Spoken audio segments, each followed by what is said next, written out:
주님이 주시는 말씀을 같이 보겠습니다. 우리 고린도 전서 10장의 말씀입니다. 1절에서 13절의 말씀. 이 말씀은 참 굉장히 무서운 말씀인데요. 바울이 고린도 교회에 하셨습니다. 자, 이 말씀 같이 제가 읽겠습니다. 그냥 여러분들은 눈으로만 보세요. 형제들아, 너희가 알지 못하기를 내가 원치 아니하노니 우리 조상들이 다 구름 아래 있고 바다 가운데로 지나며 모세에게 속하여 다 구름과 바다에서 세례를 받고 다 같은 신령한 식물을 먹으며 다 같은 신령한 음료를 마셨으니 이는 저희를 따르는 신령한 반석으로부터 마셨음에 그 반석은 곧 그리스도시니라. 그러나 저희의 다수를 거기다 줄 것에 저희의 다수를 4절에 반석 줄 긋고 그리스도 줄 것이고 그러나 저희의 다수를 하나님이 기뻐하지 아니하시는 거로 저희가 광야에서 멸망을 받았느니라. 멸망에다 동그라미를 쳐놓으세요. 그리고 이제 칠판에다가 멸망에서 5절에 헬라 말로 써놨어요. 멸망. 나중에 공부하실 때 참고해 주시길 바랍니다. 멸망을 받았느니라. 그런 일은 우리의 거울이 되어, 그 거울에다 동그라미 치세요. 거울을 영어 성경으로는 example이라고 그랬어요. example. 그래서 거기다 넣으면 영어 성경 있는 분은 example이라고 그랬어요. 이런 일은 우리의 거울이 되어 우리로 하여금 저희가 악을 즐겨한 것 같이 즐겨하는 자가 되지 않게 하랍니다. 악을 즐겨함, 거기다 줄을 꺼놓으세요. 이제 나중에 이 악이 뭔지를 이제 우리가 알 수 있겠어요. 7절. 저희 중에 어떤 이들과 같이 너희는 우상 숭배하는 자가 되지 말라고 우상 숭배에다가 동그라미를 쳐놓으세요. 기록한 바 백성이 앉아서 먹고 마시며 일어나서 뛰논다 함과 같으니라. 저희 중에 어떤 이들이 간음하다가 거기다 또 줄을 거놓으세요. 동그라미 쳐놓으세요. 하루에 23,000명이 죽었나니 우리는 저희와 같이 간음하지 말자. 이렇게 놓고요. 그 다음에 9절 보셨대요. 저희 중에 어떤 이들의 주를 시험하다가 거기다 시험에다 또 동그라미 쳐놨어요. 네. 뱀에게 멸망하였나니 그때 멸망을 여기다 제가 써놨어요. 9절과 10절에 나오는 명령인데 아폴룸이라고요. 아폴룸이 멸망. 영어로는 destroy라고 그래요. destroy. 네. 아폴룸이 우리는 저와 같이 시험하지 말자고 시험에다가 동그라미 쳤어요. 이 시험은 페이라조 시험이에요. 페이라조. 우리 배웠죠? 페이라스모스. 그 다음에 뭐죠? 페이라조 시험이에요. 페이라스모스가 아니고요. 10절에 저희 중에 어떤 이들이 원망하다가 거기다 원망에다가 동그라미에다 쳐놓으세요. 멸망시키는 자에게 멸망되어서 이 멸망도 다 똑같은 말이에요. 그 앞에 멸망과 너희는 저희와 같이 원망하지 말라. 11절에 저희에게 당한 이런 일이 거울이 되고 거울에다 또 동그라미 주세요. 여기 거울을 제가 to force라고 그랬어요. to force. 이건 example이라는 뜻이에요. example 하나의 예화가 된다. 거울이 되고 또한 말세를 맞는 우리의 경계로 기록하였으니 말세는 언제부터냐면 예수님의 초림부터 시작해서 재림까지의 그 기간을 말세라고 그래요. 오늘날은 말세 지중 말세라고 보면 되겠어요. 말세를 맞는 우리의 경계로 경계다 동그라미 쳤어요. 제가 여기 써놨죠. No theftia 그래요. 경계란 말이에요. warning이라 warning. NIV에는 warning이라고 그랬어요. warning.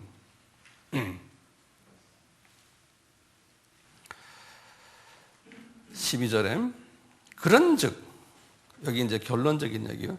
선줄로 생각하는 자는 넘어질까 조심하라.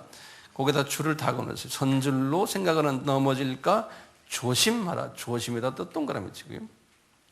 그 다음에 13절에 우리 잘 아는 절을 거기다 결론적으로 말씀하셨어요. 사람이 감당할 시험, 그 시험에다 동그라미 쳐놨어요. 그 시험은 페이라조 시험이에요. 페이라조 시험. 사람이 감당할 시험 밖에는 너에게 당한 것이 없나니 오직 하나님은 미쁘사 너희가 감당치 못할 시험 당함을 허락지 아니하시고 시험 당할 즈음에 또한 피할 길을 내사 너희로 능히 감당하게 하시느니라. 13절을 우리가 많이 쓰는 말이에요. 그런데 이 13절을 그냥 그 절만 뽑아가지고 쓰기 때문에요. 이 전체 지금 바울이 말하고자 하는 소위 이 성서의 그 상황과 맞지 않게 쓸 때가 많아요. 이 말씀을. 그래서 오늘 이 말씀을 바울이 왜 하셨는지 한번 같이 볼 기회가 생길 거예요. 고린도전서 말이죠. 제가 강해를 지금 오늘이 14번째죠. 네. 13번째까지 이 강의를 쭉 들어보면 뭐냐면 이 교회가요. 시기가 있었고 분쟁이 있었고 파벌이 있었고 또 거침돌 역할하는 크리스찬들이 있었고 그다음에 이제 지난번 우리가 이제 9장에서는 이 크리스찬들이 바울에 대한 비난들 비평들이 있었어요. 이렇게 있었는데 10장에 들어와서 바울이 이제 하는 그 첫 마디가 좀 우리에게 좀 어색한 말씀을 하세요. 10장 1절을 보시면 이런 말씀을 하세요. 이분이 형제들아 너희가 알지 못하기를 내가 원치 아니한다 그랬어요. 말이 이상하죠? 이 알지 못하기를 원치 아니한다니까 무슨 말이에요? 꼭 알아야 된다는 말이죠. 그렇죠? 네.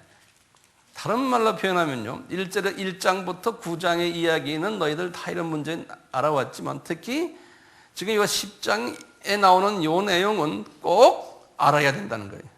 그래서 꼭 알아라는 말을 이런 식으로 표현한 거예요. 알지 못하기를 원치 않는다.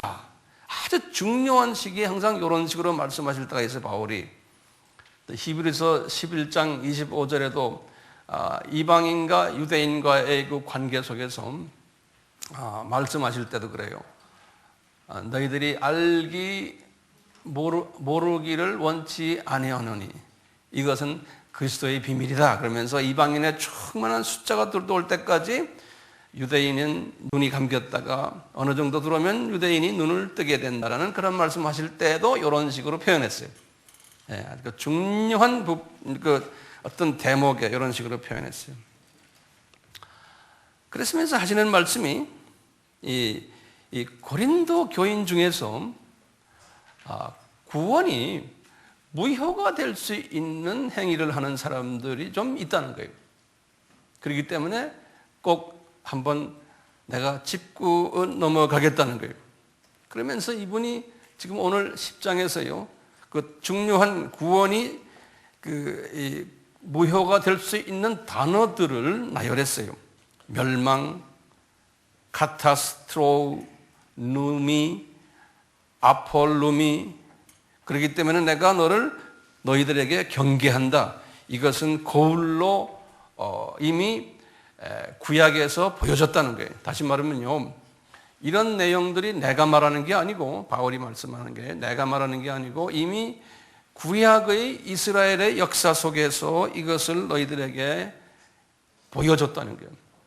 구약의 이스라엘 사람들은 애굽에서 나와서 어린 양의 그 보혈로 이미 구원받아가지고 광야에 40년 동안 사는 사람들이거든요. 이분들이 지금 광야에 40년 동안 사는 이미 구원받은 사람들이에요.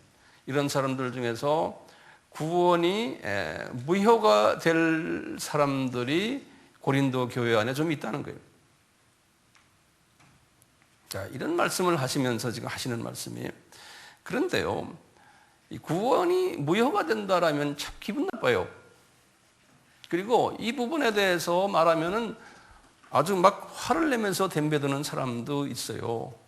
당연히 그렇죠. 왜냐하면 구원을 무효시키는 것이 하나님의 뜻이 아니에요. 그렇잖아요. 하나님이 구원시켜 놓고 무효시키려고 그분이 우리를 구원시켰어요. 거기에 두 성경 구절을 제가 여기다 드렸어요. 하나님의 뜻이 아니다. 구원이 무효가 되는 것은. 그래서 요한복음 6장 37절에서 38절을 드렸어요. 예수님이 직접 하신 말씀이 아버지께서 내게 주시는 자는 다 내게로 오게 할 것이고 내게 오는 자는 내가 결코 내쫓지 않겠다는 거예요. 그리고는 39절에 또 말씀하셨어요. 아버지께서 내게 주신 자 중에 내가 하나도 잃어버리지 아니하고 마지막 날에 다 살리겠다는 거예요. 다 천국 가게 하겠다는 거예요. 그러니까 뭐 예수님의 마음이, 그리고는 예수님께서 직접 요한복음 10장 28절에 직접 또 하신 말씀이 있어요. 내가 저희에게 영생을 주노니 영원히 멸망치 아니할 터이요 또 저희를 내 손에서 빼앗을 자가 없느니라. 그러니까 한번 구원받으면 뭐 이건 거의 100% 이건 보증이라는 거예요. 그러니까 그만큼 하나님의 마음이 그렇다는 거예요. 네, 그러니까 구원이 무효가 된다는 이야기에 지레 겁을 잡을 필요 없어요. 이건 특수한 경우에만 그런 경우가 있어요. 그러니까 그 경우를 오늘 좀 설명을 해드리려고 그러는 거예요. 이 구원 무효가 되지 않는다. 구원 한번 받으면 어떤 생활을 해도 구원은 이미 따놓은 당상이에요. 그렇게 생각하는 사람들이 과거 신학자들도 많았고, 특히 그 로마 카톨릭의 대표적인 신학자가 어거스틴이에요. 어거스틴도 이것을 주장했고요. 또 어거스틴이 자기 제자들인 로마 카톨릭의 신학자들과 신부들에게 다 이것을 가르치고 지금도 그렇게 가르치고 있어요. 그리고는 오거스틴은 약 한 4세기 뿐인데 16세기에 와서 이제 종교 개혁을 했죠. 1517년에. 그 종교 개혁자들도 대부분이 이 사상을 가졌어요. 왜냐하면 그분들의 그 신학적인 백그라운드가 로마 카톨릭이거든요. 그 당시에는 그 전에는 개신교라는 게 없었으니까요. 이제 칼빈도 마찬가지. 칼빈도 한번 구원받으면 구원이 무효화 되지 않는다라고 가르쳤어요. 네, 칼빈도요. 그래서 그 개신교의 특히 이 개혁주의자들이라고 그래요. 그 리포머들이라고 그러는데 이 칼빈주의 사상을 가진 분들 중에 많은 그 유명 인사들이 다 한 번 구원받으면 영원히 보장된다라고 가르쳐 왔었어요. 예컨대 이제 그 조나탄 에드워드라는 사람이 있어요. 조나단, 그 다음에 찰스 스퍼전, 로이드 존슨, 뭐 이런 다 유명한 분들이 다 이 칼빈주의자들이에요. 저도 칼빈주의지만 이분들의 칼빈주의와 조금 다른 칼빈주의로서 저는 이해를 스스로 하고 있어요. 왜냐하면 칼빈주의도 여러 그 파벌들이 있어요. 파벌이라보다도 이 극단 칼빈주의가 있기도 하고 또 중간 또는 저쪽 극우 극좌 이제 많아요. 저는 어딘지 모르지만 하여튼 칼빈주의지만 이런 부분에 대해서는 이분들과 제가 동일하지 않아요. 그 대신에 구원이 무효가 될 수 있다라고 성서에서 가르친 것을 그대로 믿고서 가르친 분들도 또 유명 인사들이 상당히 많아요. 이 안에요. 예를 들면은 이 웨슬레적인 사람들, 웨슬레는 감리교 또는 이 장로교 중에도요 많은 칼빈주의 장로교의 신학자나 목사들 중에서도 이쪽으로 간 분들도 많아요. 그 유명한 무디 선생 같은 분들, 무디 알죠? D.L. 무디라고 그러죠. 이런 분들 또는 칼빈주의자들 중에서 대표적으로 찰스 핫지라는 사람이 있어요. 핫지라고 HODGE 이분도 한국의 많은 장로교의 신학자들이나 목사님들이 이분의 가르침을 많이 배워오고 있는데 이분도 보면 구원이 무효가 될 수 있다고 가르쳐요. 많은 오순절 계통, 선결교 계통의 신학자들과 목사님들도 이쪽에 속해 있는 분들이 있어요. 이제 1900년에 그 아주사 스트리트 부흥 운동을 했던, 다시 말하면 1903년인가 그래요. 그 미국의 성령의 불이 이제 캘리포니아의 아주사 스트리트 교회에 떨어졌는데 그때 그 교회의 그 목사님이 이름이 윌리엄 시모라는 사람인데요. 이 사람도 그렇게 주장하고 있고요. 우리나라의 조영기 목사님도 이런 부분을 주장하고 있고, 또 뭐 미국의 많은 오순절 계통 은사 쪽에 강조를 하시는 뭐 캐서린 쿨만이니 케네트 해긴이니 베니 힌이라는 사람 얼마 전에 광고 보니까 우리나라에 또 온대요. 뭐 이런 분들 다가 이렇게 그 구원이 무효화될 수 있다라고 주장하는 분들이에요. 성서에 그렇게 나와 있으니까. 자, 특히 오늘날 그 많은 사람들 중에서요, 천국에 올라갔다가 내려온 분들, 지역 구경하고 온 분들, 간증들이 수없이 많거든요. 이런 사람들의 간증을 보면은 분명히 놀랄 것이, 크리스찬들 중에 많은 분들이, 특히 목사님이나 뭐 선교사님 뭐 할 거 없이요, 뭐 가톨릭의 뭐 높은 분들, 많은 분들이 지옥에가 앉아 있는 모습을 봤다는 간증이 얼마나 많아요? 그렇죠? 이러다 보니까 말이죠, 이게 지금 까리까리하잖아요. 한쪽에서는 100% 무효가 안 된다 이렇게 말하고, 한쪽에서는 아니다라고. 이것이 지금도 서로가 의견이 분분해요.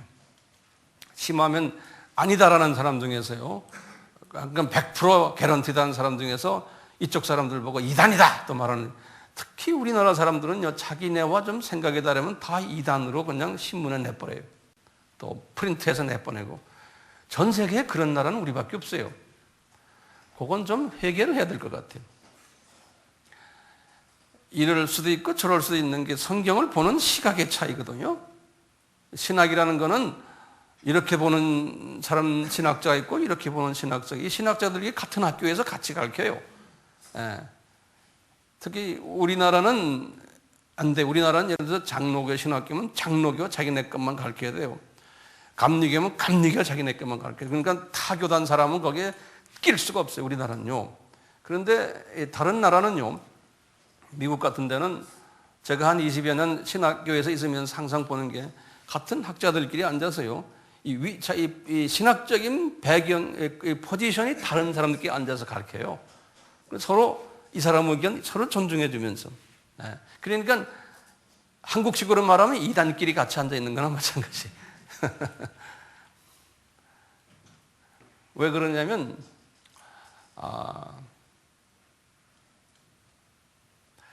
이 큰 나라 사람들은 생각하는 게 우리하고 달라요. 예를 들어서 하버드 대학교 하면 하버드 대학교 교수가 되려면은 하버드 대학교에서 PhD를 한 사람은 안 써요. 하버드 대학교 교수를 하려면은 하버드 대학에서 학부를 하고, 만약에 교수 되고 싶으면 대학원이나 박사과는 다른 학교 가서 해와야 돼요. 그 이유가 있어요. 하버드만, 미국 전체가 그래요. 왜냐? 우리가 가르치는 그것만 가지고 다 배워가지고 우리 학생들에게 가르치다 보면은 뭐가 돼요? 근친 결혼하는 것밖에 안 돼. 근친 결혼 알죠? 자기 식구들끼리만 결혼해서 딴 사람 못 끼게 해요. 그러면 이상한 사람 된다는 거예요. 그러니까 피를 딴 데 가서 받아오라는 거예요. 받아와서 여기서 가르치라는 거예요. 신학도 마찬가지예요. 복음주의 안에서 우리가 이제 자유주의 종교 다원주의 빼놓고 안에서 이렇게 서로가 조금 다른 것을 인정해 주면서 서로 배우는 마음을 가지면 좋아요. 왜냐하면 우리가 알고 있는 것이 다 한계 있다는 것을 우리가 스스로 인정해야 되거든요. 저도 마찬가지예요. 자, 바울의 그 신학은 어땠나? 바울도 신학이요. 보면은 로마서 9장 3절에 보시면 바울도 구원이 무효화될 수 있다는 사상을 가졌어요. 바울이 로마서 9장 3절에 하신 말씀 있죠. 그리스도께서 내가 끊어질지라도, 이 사람은 지금 붙어있는 사람인데 내 민족 구원하를 외치시면서 이분이 그러는 거예요. 만약에 안 해주시면 내 이름이 생명책에서 없어지더라도 우리 민족을 좀 봐주십시오는 그런 말씀이 로마서 9장 3절에 있거든요. 그럼 바울의 사고도 마찬가지예요. 이 이름이 빠질 수도 있구나. 왜 주님께서는요, 될 수 있으면 구원을 무효화시키지 않으려고 그럴까요? 왜요? 이게 하나님의 마음이에요. 왜 그럴까요?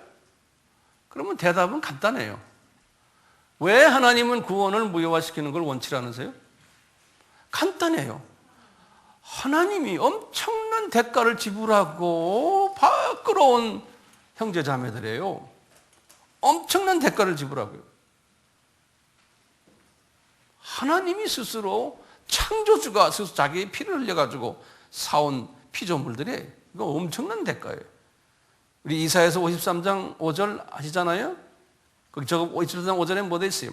예수님이 찔림은 우리의 허물 때문이요, 예수님이 상함은 우리의 죄악 때문이요, 그가 징계받고 그분이 징계받았기 때문에 우리가 의인이 됐고 채찍을 맞음으로 우리의 병들이 다 나은, 이 온전한 홀리스틱, 온전한 인간 되기 위해서 주님이 다 이렇게 준비해 놓으신 거예요. 이사야서 53장 5절이에요. 그러니까 웬만해서는 구원을 무효화시키질 않으세요. 웬만해서는요. 왜냐하면요, 구원이 무효가 될 만한 그러한 짓을 하더라도 웬만해서는 구원을 무효화시키지 않고 상급은 안 줄 수 있어요. 네? 상급은.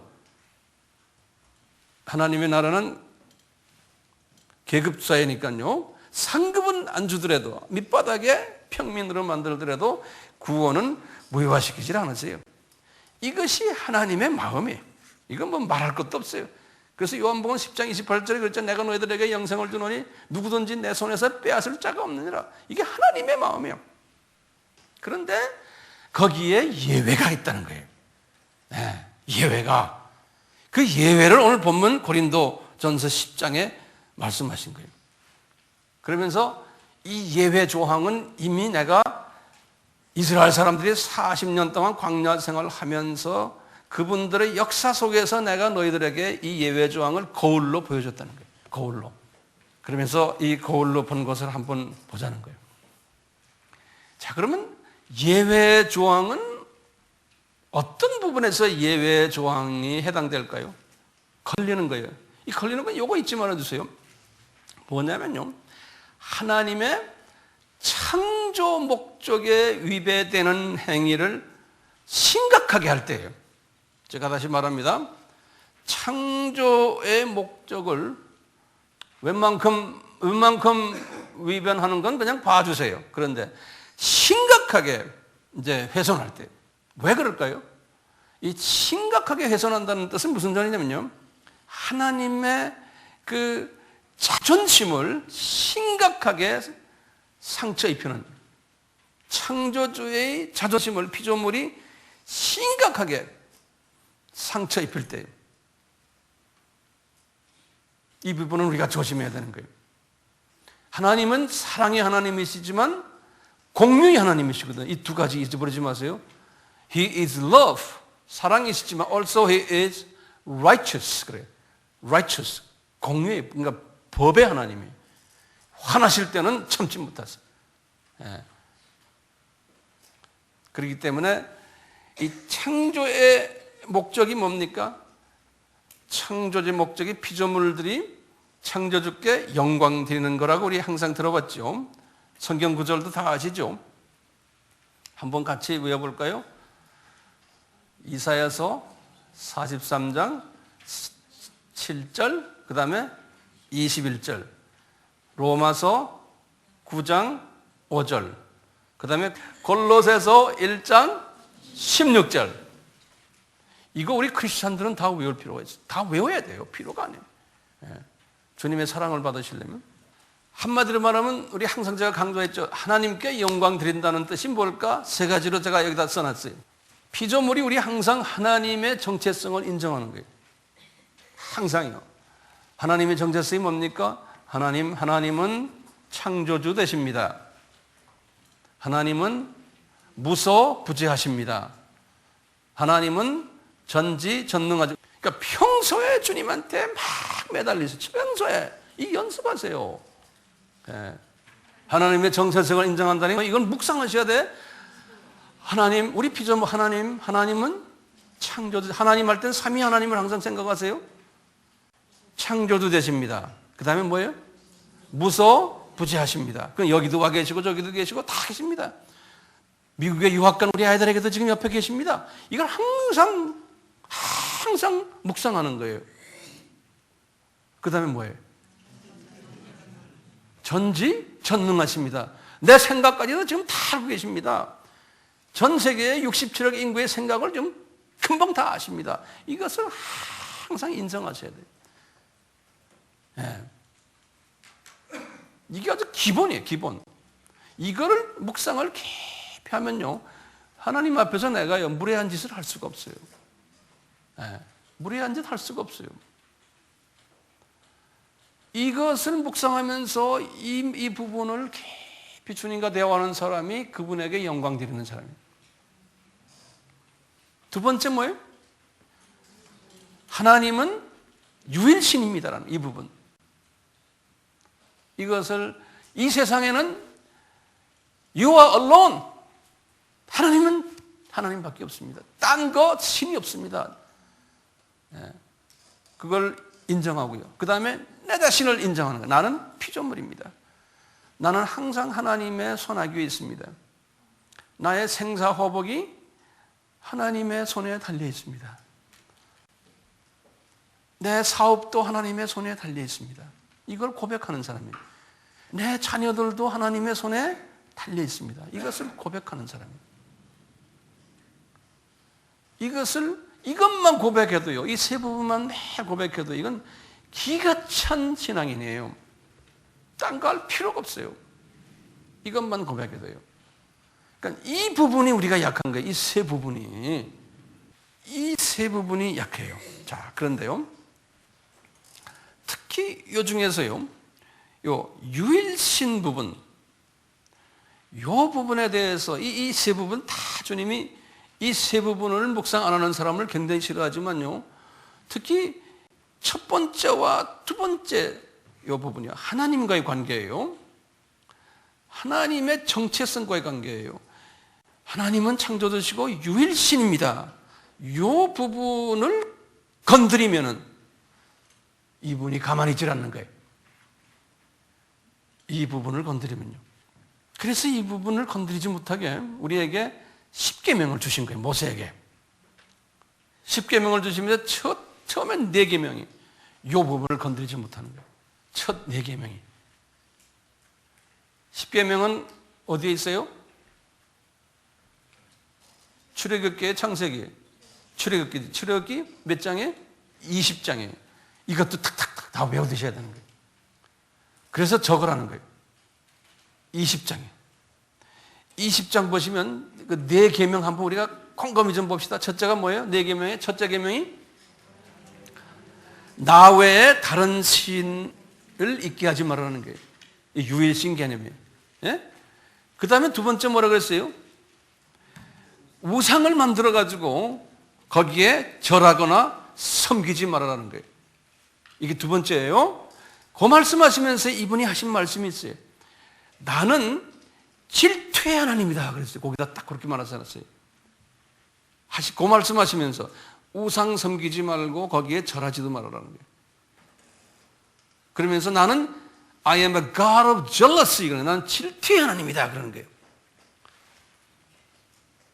그리고는 세 번째는 여호와 이름을 망령되하지 말고, 네 번째는 안식일을 잘 지키라는 거예요. 요 4개를 딱 주시면서 하나님의 정체성을 강조했어요.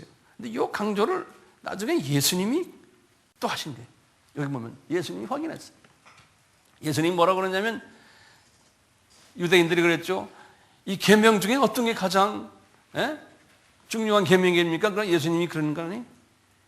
마태복음 22장 38절에 요 4계명, 예수님, 모세에게 말씀하신 분이 실은 예수님이거든요. 여호와라고 말씀하셨거든요. 예수님이 1500년 있다가 이 세상에 오셔가지고 또 제자들을 보는 데서 하시는 말씀이, 얘들아, 가장 크고 가장 첫째 되는 계명이 뭔지 알았느냐? 그러면서 뭐라 그래? 요 네 개라는 거예요. 예. 창조주께서 사람이 되셔가지고 피조물들에게 하시는 말씀이, 얘들아, 가장 크고 the greatest, 영어로는 greatest and the first 라는 게 뭔지 아느냐? 요거라는 거예요. 예. 창조주가 이것이 제일 크고 가장 1등이라고 그러니까 딴 거 있어요? 딴 거 없어요.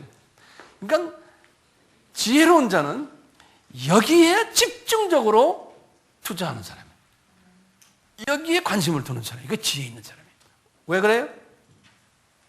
창조주가 이것이 가장 크고 첫째라고 그러니까 이거 해야 되잖아요.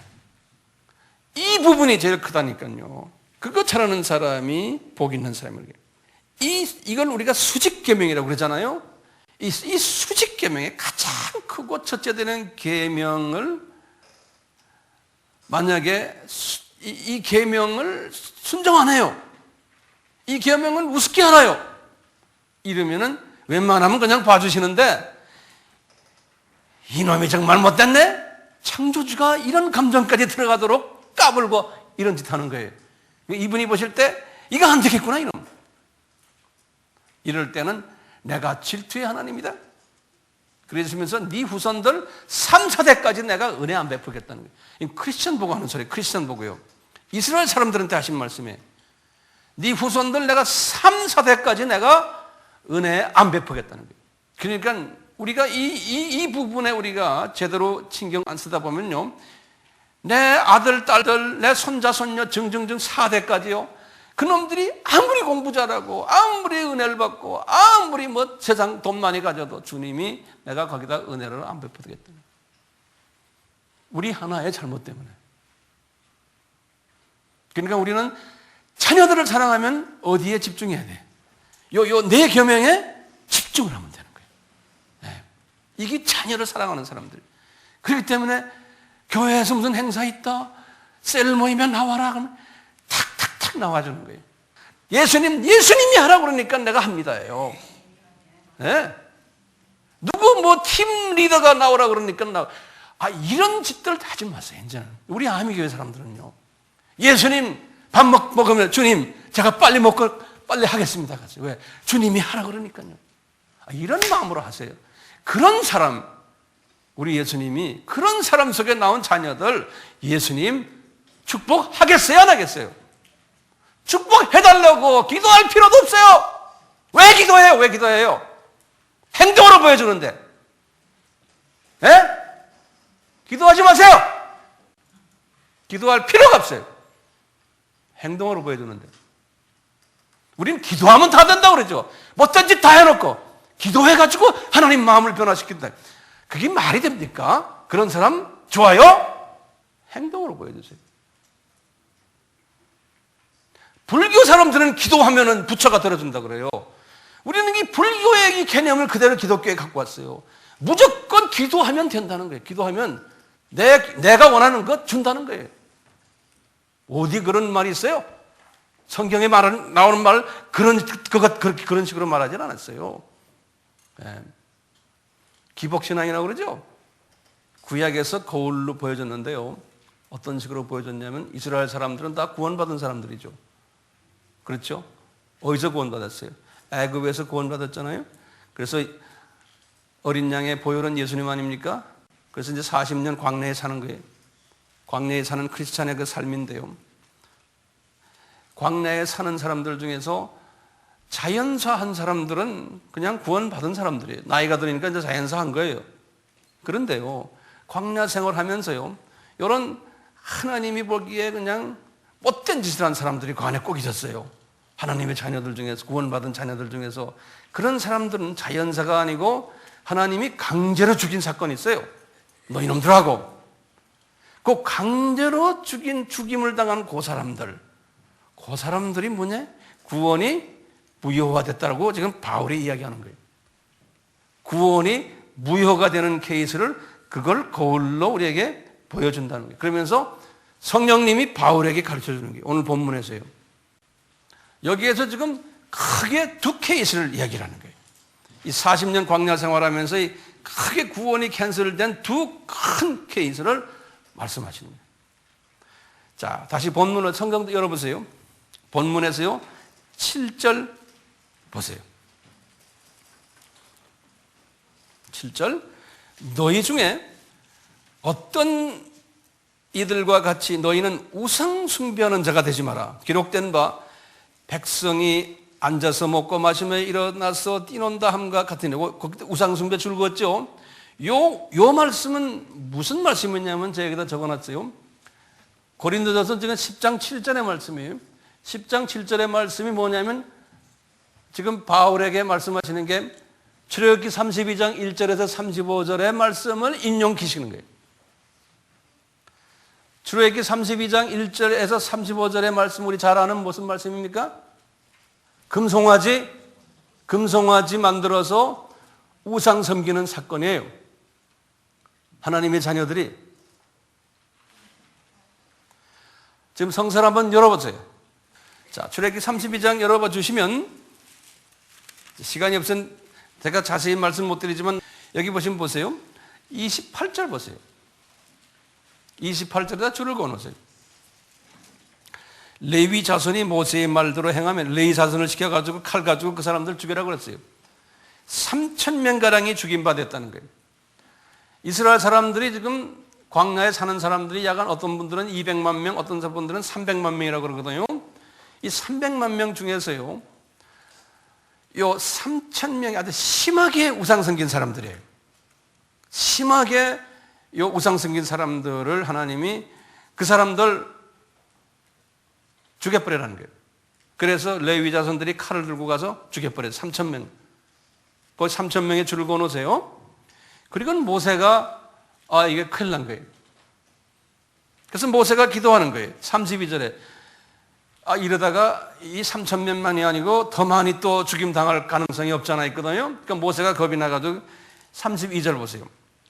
그러나 합의하시면 이제 그들의 죄를 사하여 주옵시고 그렇지 않으시면 원컨대 주의 기록하신 책에서 내 이름을 지워버려 주십시오. 그런 거예요. 자, 모세도 구원이 무효될 수 있다는 가능성을 이미 성령님께서 듣고서는 아는 거예요. 자기 민족을 위해서 아까 누가 이런 기도했죠? 바울도 그랬죠. 모세도 이런 기도하는 거예요. 그러니까 여호와께서 33절에 모세의 기도를 들으시고 대답하는 장면 보세요. 여호와께서 모세에게 이르시되 누구든지 내게 범죄하면 하는 건 이건 무슨 범죄입니까? 우상 섬기는 범죄예요. 그냥 범죄가 아니에요. 우상 섬기는 범죄하면 그는 내가 내 책에서 지워버리리라 그런 거예요. 거기다 줄을 좀 그어놓으세요. 왜 그럴까요? 왜 우상 섬기는 걸 싫어하세요? 하나님의 자존심을 건드리는 거예요.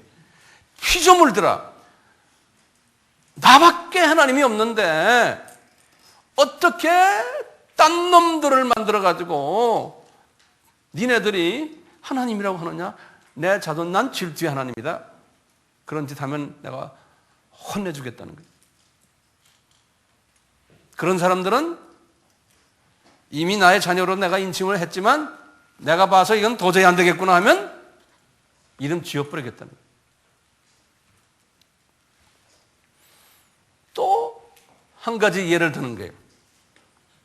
민수기 25장 1절에서 9절에 한번 보세요. 25장입니다. 민수기 25장 이스라엘 사람들이 시딤이라는 데에 머물러 있었어요. 근데 거기에 모압 여자들이 잘생겼던 모양이에요. 있었는데 이스라엘 남자들이요, 이 모압 여자들과 음행을 했어요. 거기 보면 1절에요. 2절 보세요. 그 여자들이 자기네 신들에게 제사할 때 백성을 청하며, 이스라엘 남자들을 청하며 그 이스라엘 남자들이 먹고 그들의 신들에게 절을 같이 한 거예요. 이스라엘 남자들이. 자, 그리고는 이스라엘 남자들이 바알 부월, 거기다 줄을 그으세요. 모압 신이에요. 바알 부월에게 부속된지라, 다시 말하면 바알 부월을 섬겼느니라.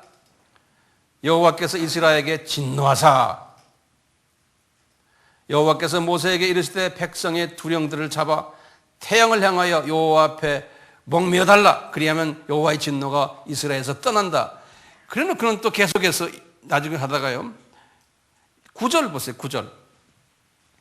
이 이스라엘 사람들은 몇 사람을 죽였냐면요, 연병이 와가지고 24,000명을 죽여버렸어요.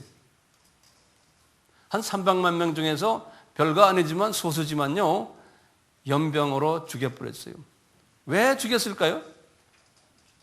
간음을 해서 죽인 거예요? 지금 간음이 중요한 게 아니에요. 이방 여자와 간음까지 했지만, 간음하면서 자기 마음 다 주고 이방 여자들이 섬기는 뭐까지 한 거예요? 우상까지 같이 섬기게 된 거예요. 문제는 간음에 있는 게 아니에요. 뭐에 있어요? 우상을 섬겼기 때문에 그런 거예요. 그 남자가 약한 부분을, 남자가 여자 쪽에 가서 붙어버리면 그 여자 쪽으로 가버리는 게 남자의 속성 같아요. 그러니까 우리가요, 예수 안 믿는 여자 쪽과 결혼을 하면은 참 힘들다는 거 여기서 우리가 볼 수 있어요. 그러니까 자녀들 결혼할 때요, 우상 섬기는 가정과 성서적에 하면 결혼을 시키지를 마세요. 이 바울에게 하신 말씀을 보세요. 다시 우리 고린도서 10장에 가보세요. 8절 보세요. 저희 중에 어떤 이들이 간음하다가 하루에 23,000명이라고 써있어요. 실은 24,000명이죠, 아까. 그렇죠? 근데 여기는 바울은 23,000으로 봤어요. 왜 이렇게 다르냐?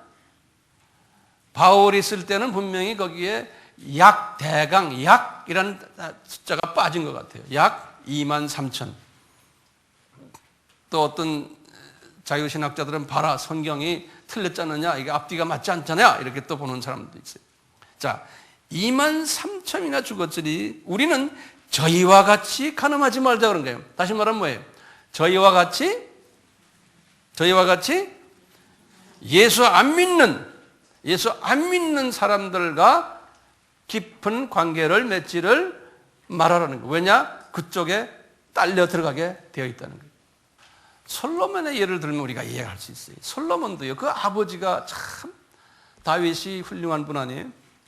근데 솔로몬한테요, 다윗이 경고를 3번 했어요.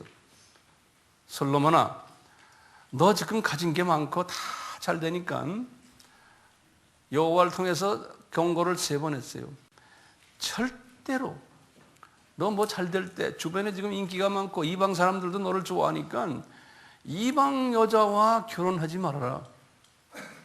이방 여자를 왕궁에 데려오지 말아라. 그런데 이 솔로몬이 말을 안 들었어요. 여기 지금 열왕기상 11장 보시면 한번 열어보세요. 아주 유명한 장이니까요. 요 장은 특별히 이렇게 잘 접어놓으세요, 성서에. 거기 보시면 솔로몬이 부인 바로의 딸도 있었지만, 거기 보면 이방의 많은 여인을 사랑하였으니 곧 모압과 암몬과 에돔과 시돈과 헷 여인이라.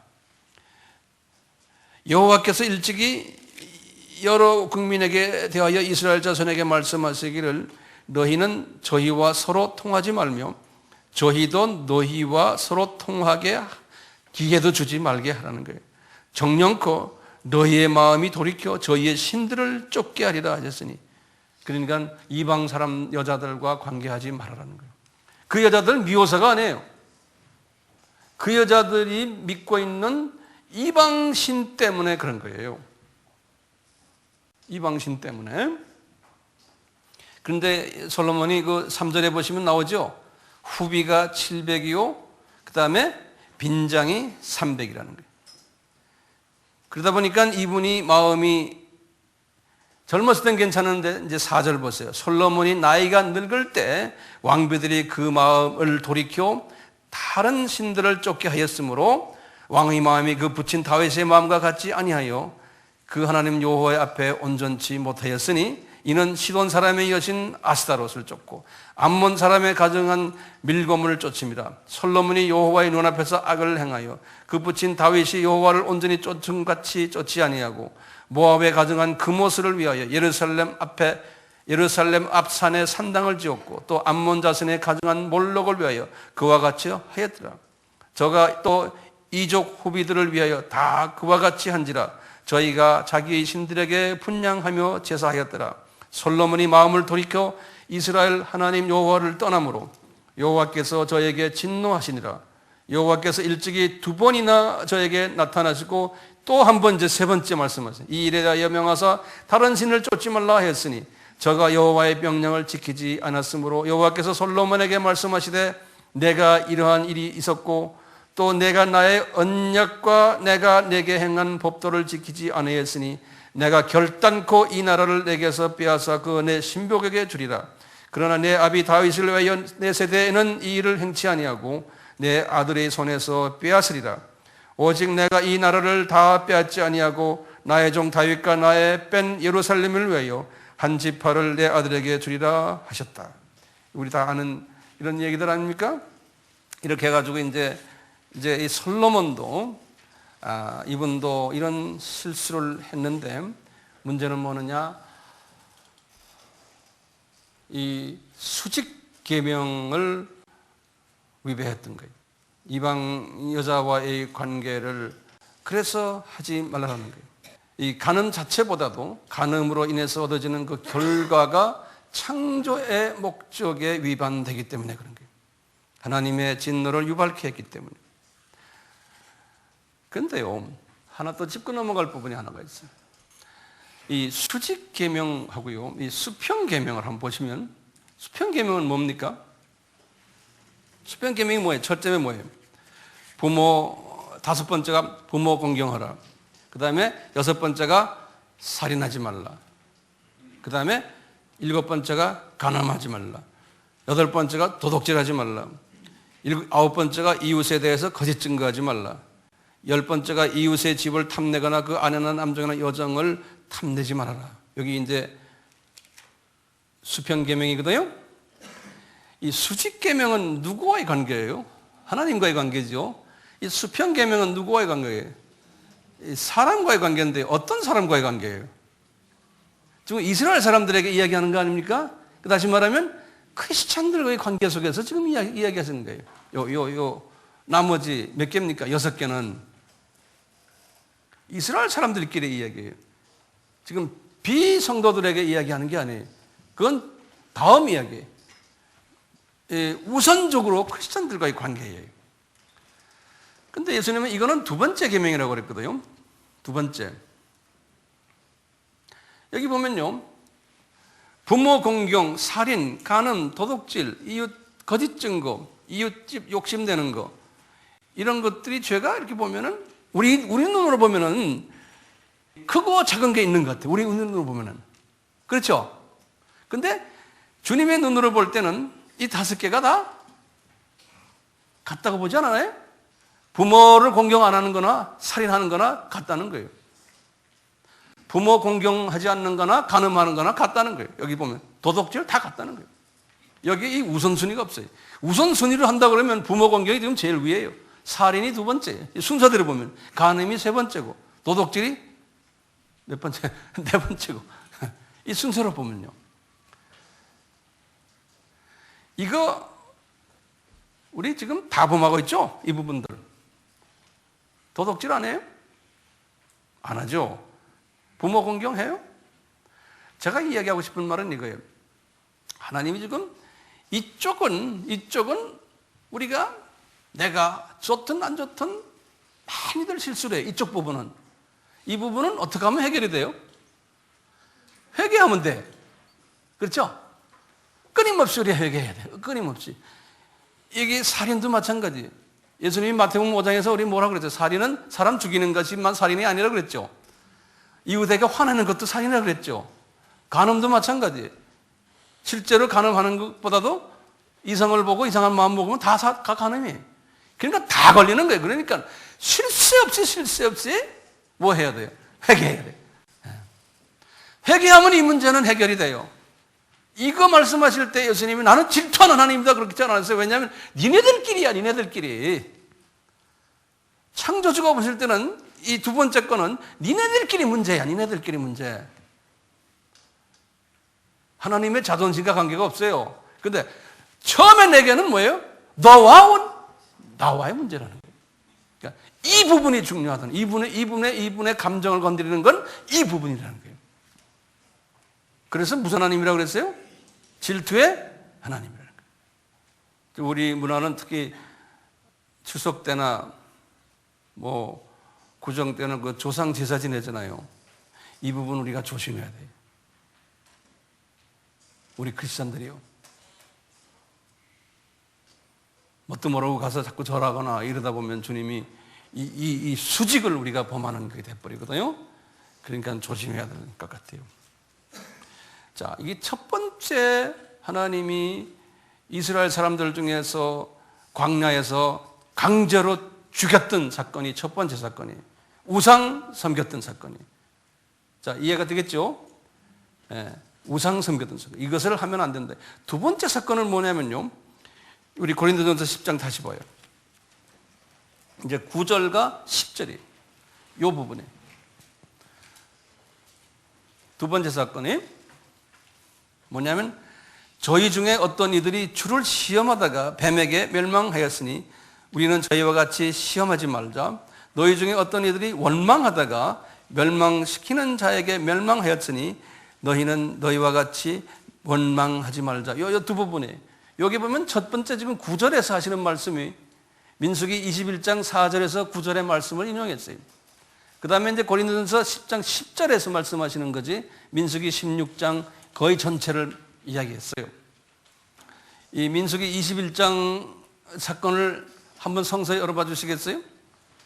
우리 잘 아는 이스라엘 사람들이 이 불법에 물려 죽는 사건이에요. 이 사람들이 그랬어요. 5절에 보면요. 모세를 원망했어요. 어찌하여 우리를 애굽에서 인도하여 이 광야에서 죽게 하는고 이곳에는 식물도 없고 물도 없고 우리 마음이 이 박한 아주 영양가 없는 식물 우린 싫었습니다. 이러면서 모세에게 불평하는 장면이에요. 그러니까 모세에게 불평하니까 여호와께서 그것을 딱 보고는 이분들에게 불뱀을 보내가지고요 많은 사람을 죽였어요. 강제로요. 자, 이런 사건이 하나가 그게 이제 9절의 이야기예요. 그다음에 10절의 이야기는요. 민수기 16장 1절에서 35절과 16장 41절과 50절에 관한 이야기를 요 고린도전서 10장 10절에 인용을 했어요. 그거 잠깐 봅시다. 민수기 16장이에요. 16장 1절, 2절을 보시면 이 이스라엘 사람들 중에서요. 레위의 증손 고라라는 사람과 루벤의 자손 다단 아비랍이라는 사람과 벨렛의 아들 온이라는 사람과 그 다음에 이제 이름난 유명한 족장들 약 250명이 함께 당을 지어가지고 모세에게 덤벼드는 장면이에요. 모세에게. 그게 이제 민수기 16장이거든요.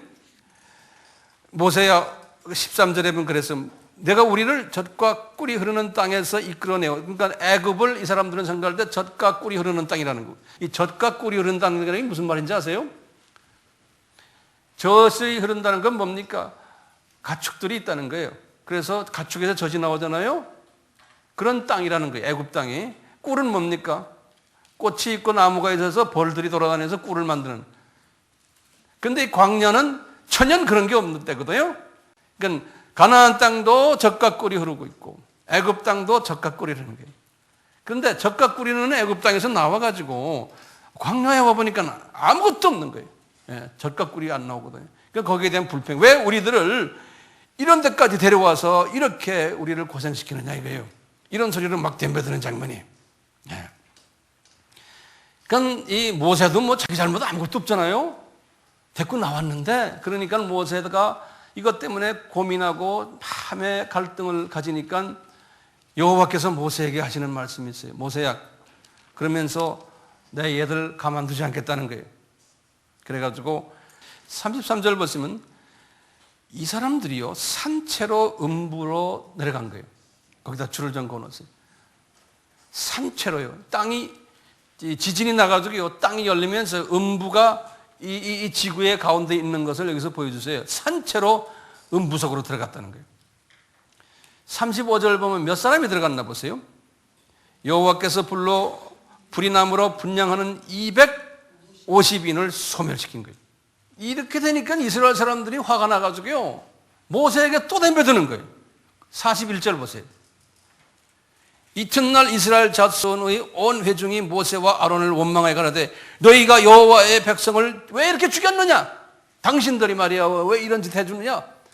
그러니까 여호와가 딱 무소부지하신 여호와가 딱 들으시고는 야 이놈의 자식들, 보면은 46절에 보면 마지막에 여호와께서 진노하셔서 이 연병을 내려가지고 49절에 몇 명이 죽었어요? 그 죽은 자가 14,700명이 죽은 거예요. 거기 줄을 그어놓으세요. 14,700명이 죽었어요. 자, 여기에 지금 중요한 가르침이 우리에게 있어요. 이 첫째는 구원이 무효가 되는 것은 우상 숭배를 직접 했기 때문에, 그것도 심하게 했기 때문에, 거기에 아주 소수 심하게 하는 사람들을 하나님이 구원을 무효화시켜 버렸어요. 현장에서 죽여버렸어요. 그런데요, 두 번째는 뭐냐면요, 하나님의 종인 모세를 거역하다가 이렇게 돼버린 거예요. 모세를 거역하다가. 자, 그러면 우리가 그러니까 목사님 안수만 받으면 되겠구나. 나 안수만 받으면 나를 거역하는 사람이 이렇게 혼나는구나. 이렇게 생각하시면 착각이에요. 모세는 어떤 사람이요? 항상 창조의 목적과 항상 관련을 맺었어요. 모세는요, 창조의 목적에 온 정성을 바쳤던 사람이에요. 다시 말하면요, 우상을 안 섬겼던 하나님의 종이에요. 우상을 본인이 안 섬겼어요. 그 다음에 이분은 뭐 했어요? 본인이 안 섬기면서 그 다음에 뭐 했어요? 하나님의 자녀들에게 우상을 섬기지 말아라고 외쳤던 사람이에요. 이런 종이에요. 본인이 안 섬기고 우상 섬기지 말라고 가르치고 외쳤던 사람이에요. 누구를 위해서요? 창조주를 대변하면서요. 그러니까요, 이런 대변자를 건드리면 하나님이, 심하게 건드리면 하나님이 혼을 내주는데, 어디까지 혼을 내줘요? 구원까지도 무효화시켜버리는 거예요. 왜? 창조의 목적에 위배되기 때문에 그런 행위를 하는 사람은. 모세가 잘나서가 아니에요. 모세는 은혜 받은 사람이에요. 그래서 이 사람은 창조의 목적에 부합되는 삶을 살려고 애썼던 사람이에요. 그런 사람은 건드리면 안 된다는 거예요. 손해본다는 거예요. 왜? 하나님의 창조의 목적을 이루기 위해서 수고하는 사람이기 때문에. 하나님은 이런 것을 사람을 통해서 알려주잖아요. 그러니까 그것을 알려주는 사람한테 뭐라 하는 사람은 심하게 그러면 하나님이 이렇게 화를 내신다는 거예요. 왜? 자기의 자존심을 건드리기 때문에. 성서에서는 지금 우리 고린도전서 10장에서는 이 구원이 무효가 되는 케이스를 이 두 가지를 딱 보여주는 거예요. 아시겠죠?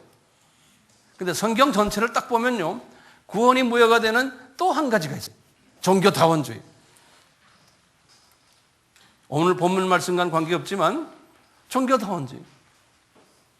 거기 이제 성경 구절 드렸죠. 마태복음 24장 23절 28절, 히브리서 6장 4절과 6절, 계시록 3장 1절에서 6절. 이 종교다원주의를 왜 싫어하십니까? 똑같아요. 종교다원주의는 뭡니까? 다 타 종교에도 예수님이 계시다. 타 종교도 구원받을 수 있다. 이것은 창조의 목적과 위배되는 행위. 창조주를 우습게 하는 행위. 그러니까 이분은 너희들 이 부분은 내가 용서 못한다. 자, 이제 결론적인 말씀. 결론적인 말씀이 딴 데 없어요. 본문의 12절 보세요. 자, 12절에서 결론 말씀이에요. 그런즉 선줄로 생각하는 자는 넘어질까 조심하라는 거예요. 이 조심하라는 거예요. 뭘 조심해요? 선줄로 생각했던 사람이 뭐예요? 내가 우상 안 섬기는 나는 크리스찬이다.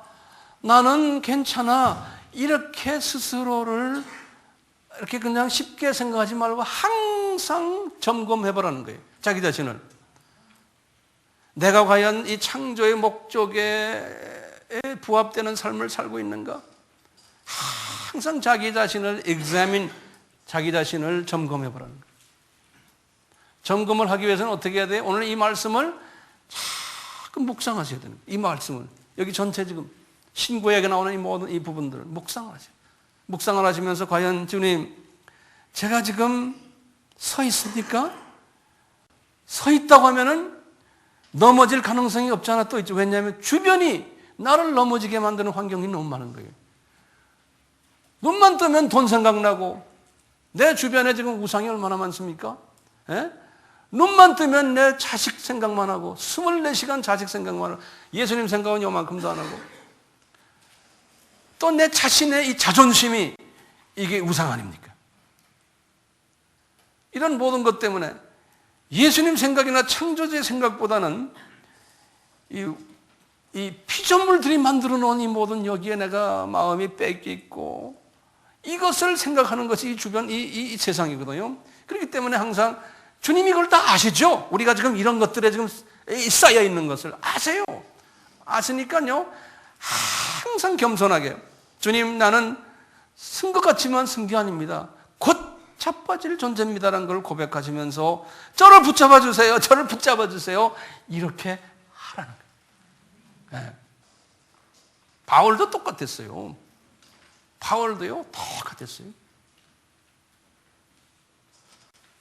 그러면서 위로의 말씀을 결론적으로 하는 게 13절이에요. 13절에 그 유명한 이거 우리가 다 좋아하죠? 13절이요. 사람이 감당할 시험 받긴 너에게 당한 것이 없는 이 페이라조에 이런 우상 섬기는 페이라조 시험 이런 것이 우리에게 다 있다는 거예요. 그렇죠? 그래서 자녀 생각도 뭐 하루에 23시간 59분 하고 돈 생각, 사업 생각, 뭐 이거 생각, 교회는 일주일에 한 번 잠깐 나와서 예배만 드리건 또 바깥 일에 바쁘고 그게 우리 인간 아니에요. 네? 이 페이라조의 이 시험이 우리에게 엄습해 오는데 그러다가 이것이 너무 지나쳐버리면은 구원까지 그냥 빼앗길 확률이 있잖아요. 그러니까 주님은 그분은 그걸 원치 않잖아요. 그러니까 너희들이 이 엄습해 오는 이 페이라조 시험이 이것 때문에 구원까지 잊어버릴까봐 나는 그거 원치 않는다. 그러니까 만약에 그 구원까지 잃어버리는 이런 경우까지 올 때쯤 되면 이분이 딱 잡아가지고 다시 세워버린다는 거예요. 도와준다는 거예요. 예? 그러니까 주님이 마음은 뭐예요? 내가 너희들에게 구원은 내가 무효화시키지 하기는 싫다. 그렇지만 알아라, 거울이다.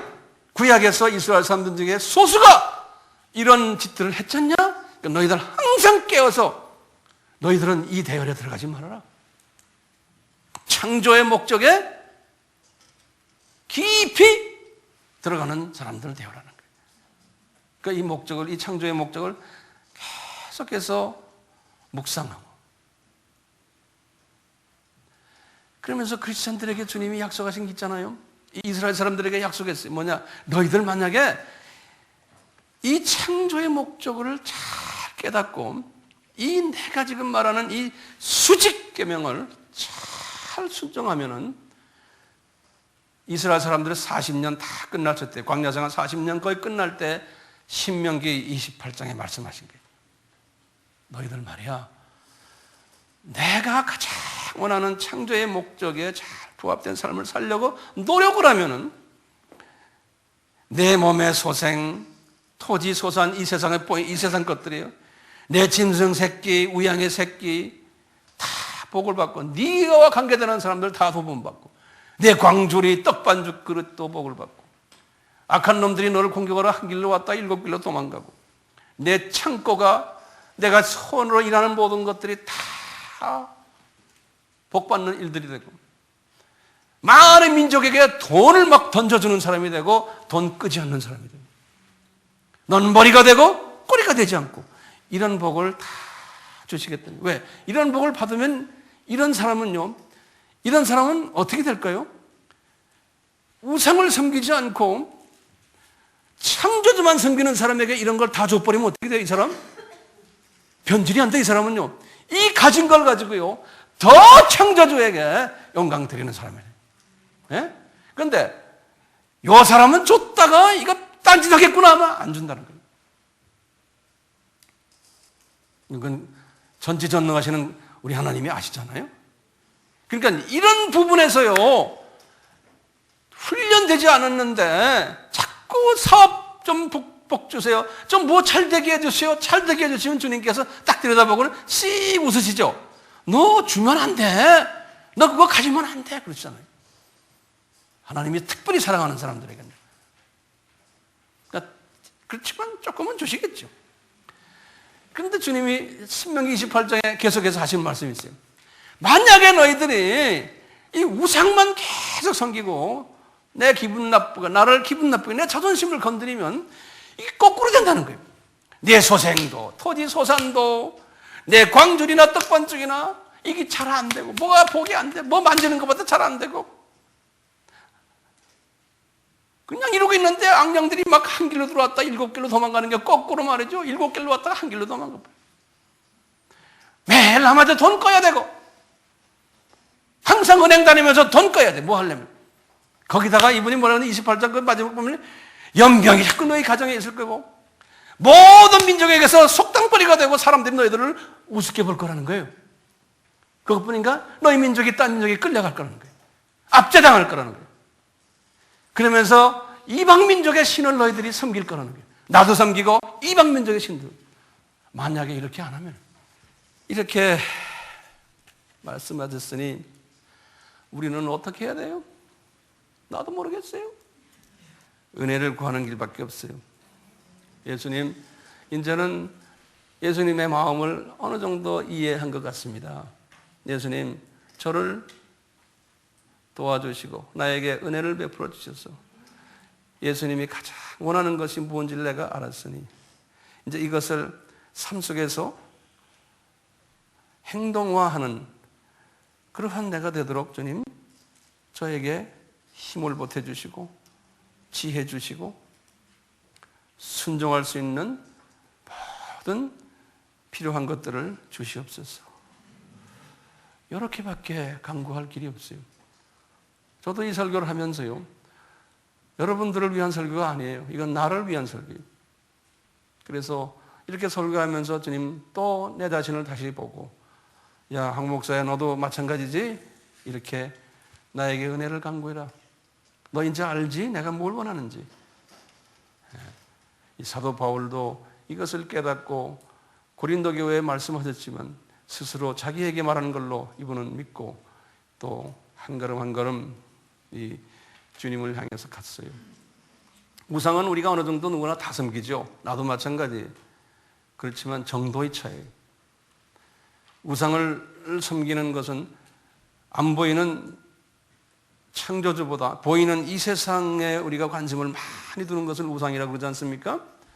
거기에 더 관심 들고 그걸 더 의지하는 것들이, 이런 것들은 정도의 차이는 있어 다 해요.